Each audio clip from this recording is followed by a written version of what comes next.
पापी आदमी अपने पाप की सजा कैसे भोगता है, नरक और स्वर्ग कैसे पता लगाएं। नमस्कार, जय श्री राधे, जय श्री कृष्णा। दोस्तों, आज की वीडियो, आज का प्रसंग बड़ा ही शिक्षाप्रद और मोटिवेट करने वाला है। आपसे निवेदन है, इस वीडियो को आप देख रहे हैं तो शुरू से लेकर अंत तक अवश्य ही देखना, ताकि जो भी जानकारी है वो आपको पूर्ण प्राप्त हो सके। दोस्तों, आइए कहानी शुरू करते हैं। इस कहानी को सही ढंग से समझ लीजिए।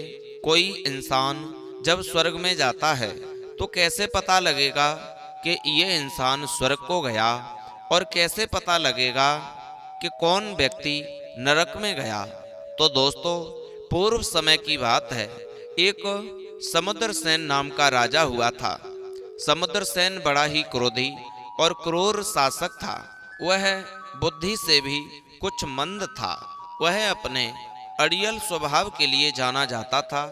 अक्सर वह व्यर्थ के कामों में अपना ज्यादा समय लगाता था। दोस्तों, राजा समुद्रसेन के राज्य में एक पंडित जी रहते थे, जो पूजा पाठ हवन आदि कराकर अपनी जीविका चला रहे थे। एक दिन पंडित जी की पत्नी पंडित जी से कहने लगी, अजी, आप इधर उधर तो कथा हवन आदि करते ही रहते हो। यदि आप राजा के पास कथा सुनाने को जाओ तो वहां से हमें बहुत सारा धन प्राप्त हो जाएगा, क्योंकि कहते हैं राजा के घर से मिली हुई भीख भी हजारों में होती है। आप तो फिर भी उन्हें ज्ञान का उपदेश दोगे। पत्नी का सुझाव पंडित जी को बहुत अच्छा लगा। दोस्तों, पंडित जी अपनी पोथी पत्रा उठा करके राजा के दरबार में चल दिए और राजा से निवेदन किया कि वे आपको कुछ पौराणिक कथा सुनाना चाहते हैं। कुछ समय निकाल करके यदि राजा साहब उनकी कथाएं सुन लेंगे तो बड़ी कृपा होगी।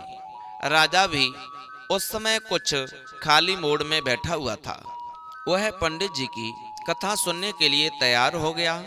अब तो पंडित जी ने राजा को कथा सुनाना शुरू कर दिया। दोस्तों, राजा भी बड़े ध्यान से पंडित जी महाराज की कथा सुनने लगे। पंडित जी इधर कथा सुनाते सुनाते नरक और स्वर्ग का बखान करने लगे। पंडित जी ने कहा, महाराज, इस ब्रह्मांड में सूर्य, चंद्रमा, पृथ्वी, आकाश के अलावा नरक लोक और स्वर्ग लोक। अचानक राजा के मन में एक प्रश्न आया। पंडित जी को रोकते हुए राजा बोला, महाराज, पंडित जी, मेरे मन में एक शंका उत्पन्न हुई है, और शंका यह है कि आपने कथा के माध्यम से सूर्य, चंद्रमा, पृथ्वी, आकाश का वर्णन किया है, साथ साथ स्वर्ग और नरक का भी वर्णन कर दिया। आपके कहने के अनुसार सूर्य, चंद्रमा और पृथ्वी, आकाश तो दिखाई देते हैं, पर स्वर्ग और नरक क्यों दिखाई नहीं देता? दूसरी बात, आप कहते हो कि पाप कर्म करने वाले नरक में जाते हैं और पुण्य कर्म करने वाले स्वर्ग में जाते हैं। हमें वे भी लोग नरक में और स्वर्ग में जाते हुए दिखाई क्यों नहीं देते हैं? दोस्तों, ये बात राजा ने उन पंडित जी से पूछी कि कौन व्यक्ति नरक में गया है और कौन व्यक्ति स्वर्ग में। इसलिए आप इस बात को प्रमाण सहित बताने की कृपा करें कि कौन स्वर्ग में जाता है, कौन नरक में। राजा का प्रश्न सुनकर के बेचारे पंडित जी डर गए। सोचने लगे, अब क्या होगा?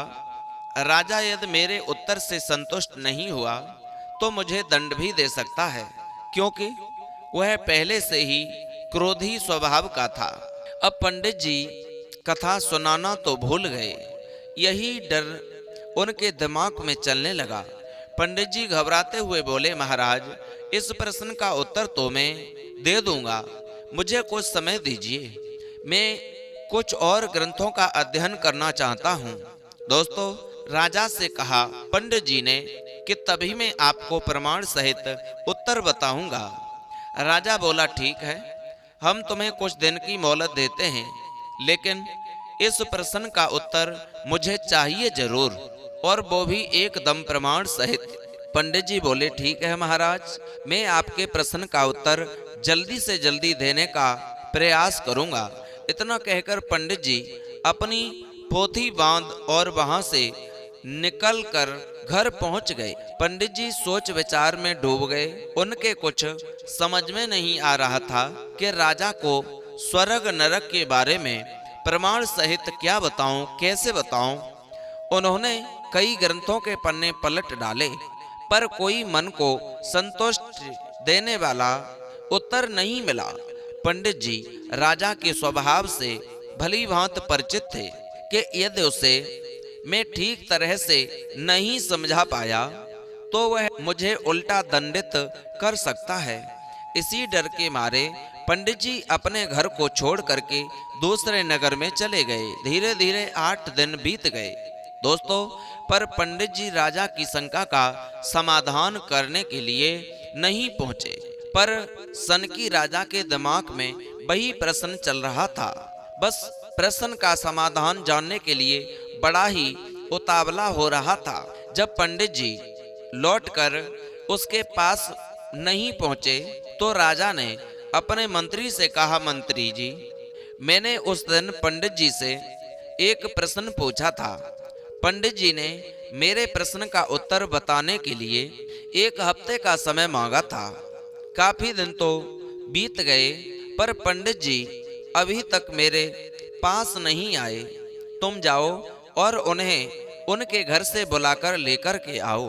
दोस्तों, राजा ने कहा अपने मंत्री से, मुझे उस प्रश्न का उत्तर जानना है कि स्वर्ग में कौन जाता है और नरक में कौन जाता है। दोस्तों, राजा का मंत्री राजा का आदेश पाकर पंडित जी के घर गया। घर जाकर पता किया तो पंडित जी घर पर नहीं थे। वे पिछले कुछ दिनों से घर से गायब थे। उनका कोई अता पता नहीं था। मंत्री ने यह खबर राजा को दी। पंडित का कोई अता पता नहीं है। राजा सोचने लगे, जरूर उसे मेरे प्रश्न का उत्तर नहीं मिला होगा, इसलिए कहीं भाग गया। पर मैं अपनी शंका का समाधान पाकर ही रहूंगा। हे मंत्री, मुझे वो उपाय बताओ जिससे मेरे प्रश्न का उत्तर मिल सके। मंत्री ने कहा, महाराज, आपका प्रश्न इतना आसान नहीं है कि कोई भी आपके प्रश्न का उत्तर बता सके। राजा ने पूछा, तो मुझे क्या करना चाहिए? मुझे मेरे प्रश्न का उत्तर चाहिए। एक काम करो, तुम मेरे इस प्रश्न की घोषणा पूरे राज्य में करवा दो कि जो कोई इस प्रश्न को बताएगा उसे राजा बहुत सारा इनाम देंगे। मंत्री ने कहा, ठीक है, मैं इस प्रश्न की घोषणा पूरे राज्य में करवाए देता हूँ। दोस्तों, मंत्री ने पूरे राज्य में डडोड़ा पिटवा दिया कि राजा की इस शंका का जो समाधान करेगा उसे बहुत सारा इनाम दिया जाएगा। अब तो उस प्रश्न को लेकर के पूरे राज्य में चर्चाएं होने लगी। राजा के बड़े बड़े विद्वान राजा के प्रश्न का उत्तर देने के लिए आए, पर कोई ठीक से राजा को संतुष्ट नहीं कर पाया। कई दिन बीत गए, प्रश्न अभी भी ज्यों का त्यों बना हुआ था। दोस्तों, इधर वहीं पंडित जी काफी दिन बाद अपने घर पर आए, लेकिन वे बहुत डरे हुए थे कि राजा के सिपाही उसे पकड़ न लें। इधर पंडित जी की पत्नी पंडित जी को भोजन बनाने के लिए चाकी से चावल पीस रही थी। पंडित जी का एक लड़का था, वो बड़े गौर से अपनी माँ को चावल पीसते हुए देख रहा था। चावल पीसते हुए पंडितानी अपने बेटे से कहने लगी, बेटा, क्या तुमने राजा का प्रश्न सुना है? सुना है कि राजा का प्रश्न का उत्तर बताने वाले को इनाम देंगे। लड़का कहने लगा, माँ, राजा का प्रश्न का उत्तर तो मैं। लड़का कहने लगा, माँ, राजा को भला क्या समस्या हो सकती है? समस्याएं तो हम जैसे छोटे लोगों को होती हैं। अच्छा बताओ तो सही राजा का कौन सा प्रश्न है जिसके लिए उसने इतने इनाम की घोषणा की है? पंडिताइन कहने लगी, बेटा, राजा के मन में जो प्रश्न है इसके बारे में तेरे पिता अच्छी तरह से जानते हैं, क्योंकि यह समस्या राजा के दिमाग में तेरे पिता ने ही डाली है। अब वह सनकी राजा उसके पीछे पड़ गया है, इसलिए तेरे पिता छुपे छुपे घूम रहे हैं। अगर वे कहीं मिल जाएं तो उनसे ही पूछ लेना।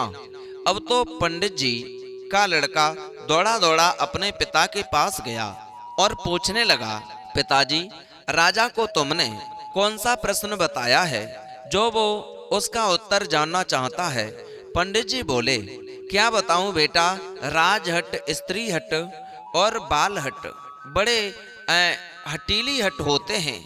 मैं एक दिन तुम्हारी माँ के कहने पर राजा के दरबार में कथा सुनाने के लिए क्या चला गया।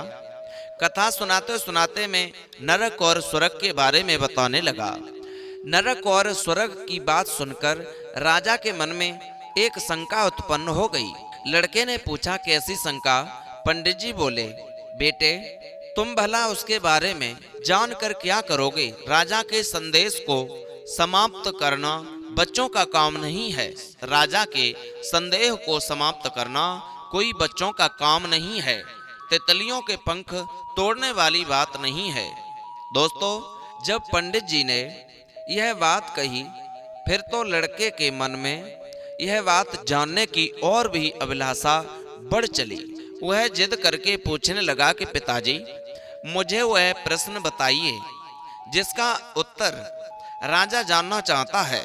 तब बेटे की जिद देखकर के पंडित जी बताते हैं कि पुत्र, राजा इस बात को प्रमाण सहित जानना चाहता है कि नरक स्वर्ग क्या है और कौन स्वर्ग में जाता है और कौन नरक में जाता है।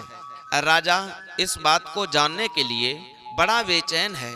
मैंने उससे 7 दिन का वादा किया था कि 7 दिन बाद में उसके प्रश्न का उत्तर दे दूंगा, पर इस बात का प्रमाण मेरे पास कोई नहीं है, इसलिए मैं उससे छुपा छुपा घूम रहा हूँ। पता नहीं सन की राजा है, सही उत्तर न देने पर वह मुझे सजा भी दे सकता है। पंडित जी के लड़के ने कहा, पिताजी, राजा को उसके प्रश्न का जवाब मैं दूंगा। इतने में उसकी माँ बोल पड़ी, अरे बेटा, जिस प्रश्न का उत्तर तेरे पिताजी नहीं दे पा रहे हैं तो तुम कहाँ से दे लोगे, कहाँ से दे पाओगे? तुम इस झंझट में मत पड़ो और इधर आओ, चकिया का ऊपर वाला चक्का ऊपर उठा दो ताकि मैं इससे आटा निकाल सकूं। लड़का अपनी माँ की मदद करने के लिए चाकी का ऊपर वाला पहिया उठाता है। उसकी माँ इधर उधर से आटा निकालने लगी। लड़के ने देखा कि चक्की के बीच में कुछ चावल के दाने अध कुचले थे, कुछ साबित थे और बाकियों का पिसकर आटा बन चुका था। वो उसे गौर से देख रहा था और बोला, माँ, मुझे राजा के प्रश्न का उत्तर मिल गया। मैं अभी जाकर राजा की शंका मिटाकर उससे इनाम लेकर आऊंगा। पंडित जी उसे रोकते रहे और बोले, बेटा, कहाँ जा रहे हो? जब मुझे उसकी समस्या का समाधान नहीं मिला तो तुम्हें कहां से मिल गया? लड़के ने पंडित जी की एक नहीं सुनी। बेचारे पंडित और पंडिताइन बड़े दुखी हुए कि हमारा लड़का जिद करके राजा के पास चला गया। अगर यह राजा के प्रश्न का उत्तर नहीं दे पाया तो राजा उसे जरूर जेल में डलवा देगा। पंडित जी का लड़का राजा के दरबार की ओर जा रहा था। राजभवन के द्वार पर उसे पहरेदारों ने रोक लिया। लड़का ने कहा, मुझे जाने दो, मुझे राजा से जरूरी काम है। मैं उनके प्रश्न का उत्तर बताने आया हूँ। द्वारपाल उसे डांट फटकार कर भगाने लगे कि जाओ, यहाँ से अपना समय खोटा मत करो। राजा साहब तुम जैसों से नहीं मिलेंगे। और रही बात प्रश्न की, तो एक से एक प्रकांड विद्वान आकर चले गए। जब उनके पास भी सही जवाब नहीं मिला तो तुम राजा की शंका का समाधान क्या करोगे? लड़के ने अपना परिचय दिया कि मुझे आप हल्के में मत लीजिए, मेरी उम्र मत देखिए। कभी कभी छोटा भी बड़े काम की बात बता जाता है। हमें कभी छोटों को छोटा समझकर नजरअंदाज नहीं करना चाहिए। छोटी चीज में भी बड़ा बल हो सकता है। जैसे छोटा सा अंकुश हाथी को बस में रखता है। छोटी सी कील बड़े से बड़े लकड़ी के लट्ठे को फाड़ देती है। बिजली आकार में तो छोटी होती है, पर उसके अंदर पहाड़ों को भी ध्वस्त करने की शक्ति होती है। लड़का बोला, मैं उन्हीं पंडित जी का बेटा हूँ जिन्होंने राजा के दिमाग में यह समस्या पैदा की है। पंडित जी का नाम सुनकर द्वारपाल चौंक पड़े और बड़े आश्चर्य से बोले, क्या तुम उन्हीं पंडित जी के बेटा हो जो राजा के प्रश्न का उत्तर न दे पाने के कारण घर छोड़ करके भाग गए? लड़के ने कहा, हाँ मैं उन्हीं का बेटा हूँ। लड़के ने कहा, एक काम करो, यदि आप मुझे राजा से नहीं मिला सकते हो तो मंत्री से ही मिला दो, शायद वे मेरी बात समझ सकें। द्वारपालों ने कहा, ठीक है, हम अभी मंत्री जी से आपको मिलवाते हैं। द्वारपालों ने उस लड़के को मंत्री जी के पास पहुंचा दिया। मंत्री ने पूछा, तुम कौन हो और क्या चाहते हो? अब वो लड़का कहता है, मंत्री जी, मैं उन्हीं पंडित जी का बेटा हूँ जो घर छोड़ करके भाग गए थे। मैं राजा के प्रश्न का उत्तर बताने आया हूँ। मंत्री जी बोले, अच्छा, तो तुम उन्हीं पंडित जी के बेटा हो जिन्हें मैं काफी समय से खोज रहा हूँ। खैर, मैं तुम्हारी हिम्मत को दाग देता हूँ। चलो, मैं तुम्हें राजा के पास ले चलता हूँ, लेकिन ध्यान रखना, तुम राजा के सामने अपना परिचय गुप्त रखना जब तक कि राजा तुम्हारे जवाब से संतुष्ट न हो जाएं। मंत्री उस लड़के को लेकर के राजा के पास पहुंचे और बोला, महाराज। मंत्री लड़के को लेकर राजा के पास पहुंचा और बोला, महाराज, यह बालक तुम्हारे उस प्रश्न का जवाब देने आया है। बालक को देखकर राजा आश्चर्यचकित रह गया। सोचने लगा कि यह छोटा सा बालक भला मेरे प्रश्न का उत्तर क्या दे पाएगा। लड़के ने कहा, राजन, मेरी छोटी अवस्था पर मत जाइए। मैं तुम्हारे सवाल का जवाब बिल्कुल सही और प्रमाण सहित बताऊंगा। मुझे कुछ चीजों की आवश्यकता पड़ेगी। कृपया मेरे लिए एक हाथ वाली चक्की, जिसे देहाती भाषा में चकिया बोलते हैं, और कुछ चावलों की व्यवस्था करवा दीजिए। दोस्तों, राजा के हुक्म से चक्की और चावल भी आ गए। अब लड़के ने चाकी से चावल पीसना शुरू कर दिया। दरबार के सारे लोग खड़े होकर के लड़के को देख रहे थे कि यह लड़का चक्की चलाकर भला राजा के प्रश्न का उत्तर कैसे देगा। इधर कुछ देर चक्की चलाने के बाद लड़का बोला, देखिए महाराज, आपने पूछा था कि धरती और आकाश की बीच जो जीव रहते हैं, धरती और आकाश के बीच जो जीव रहते हैं, वे स्वर्ग और नरक में कैसे जाते हैं?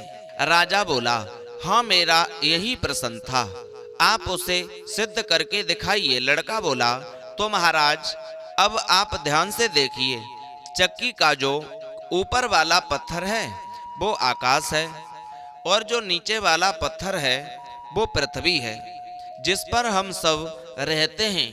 लड़के ने कहा, राजन, एक क्षण के लिए मान लीजिए कि इसमें जो मैंने चावल डाले थे वे चावल ही हम सब प्राणी हैं, और जिन हाथों ने ये चावल चक्की में डाले थे वह हाथ ही भगवान हैं। हाथ की यह 5 अंगुलियां प्राकृतिक तत्व हैं, और जो पत्थर बराबर घूमता है यह धर्म का रूप है, जो कर्मों के अनुसार प्राणियों को सजा देता है। इस संसार में अनेक प्राणी पाप करते हैं और अनेक प्राणी पुण्य करते हैं। जो पाप करते हैं उन्हें उनकी सजा दी जाती है। चाकी में जिस तरह जो चावल कुचले गए हैं और पिस गए हैं वो उनके पापों की सजा है। वे सब प्राणी थे। उसके बाद लड़के ने चाकी का ऊपर वाला पाट हटा दिया और राजा से कहा कि राजन, अब आप देख सकते हो इनमें से कुछ चावल ऐसे हैं जो पिसकर दर्द का अनुभव कर रहे हैं।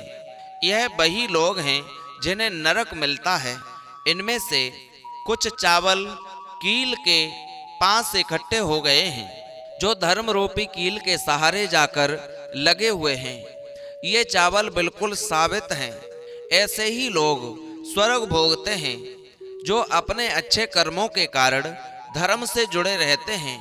उनके अच्छे कर्म उन्हें नरक की यातनाओं से बचाकर कील रूपी धर्म के सहारे लगा देते हैं। अच्छे कर्म करने वालों को नरक का कोई डर नहीं रहता। उन्हें मालूम है कि उनका धर्म उन्हें बचा लेगा। बाकी लोग जो पापों से ग्रस्त हैं, वे सब नरक रूपी चक्की में पिसते रहते हैं। बचता वही है जो अच्छे कर्म करके गया है।